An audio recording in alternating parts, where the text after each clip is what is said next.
You know, we can all remember how our nation hit a spiritual crisis during this time. And during this time, churches were filled. I was a part of a community prayer service where we held candles and prayed. And I was praying with different people of different churches and so forth. And these things were taking place all throughout our country. And I remember those times where people were crying out to God, and it felt as if the foundations of the world we knew were crumbling. But you also remember, don't you, that the crisis eventually faded and spiritual urgency faded along with it? I mean, it didn't last that long. They're telling David, listen, society's crumbling. Everything's falling down around us. What can you do who lives for God? Again, I am so glad that David started with the words, "In the Lord I take refuge." Because he was being urged by his friends to flee, to cut and run. I think if the Lord wasn't David's refuge, he would have flown off like a bird a long time ago. But he didn't.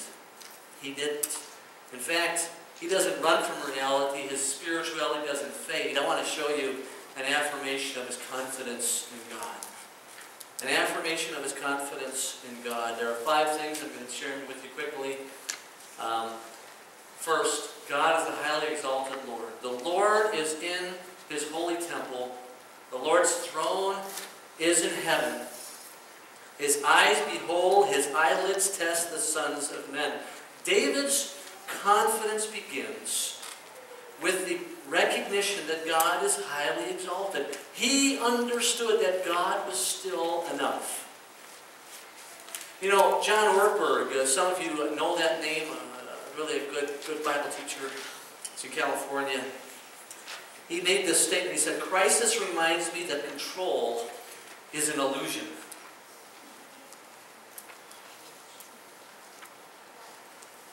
In other words, when you're in crisis, you are reminded you're not in control, but God is. And I have been through enough crises to know that Howard Anderson being in control, that's an illusion. Because God is the highly exalted one. And God is the one sitting on the throne. And so, when he makes that statement, he does that in the context of, I don't need to flee. Because I still know that God is sovereign, and he is highly exalted, and he is the one who is in control.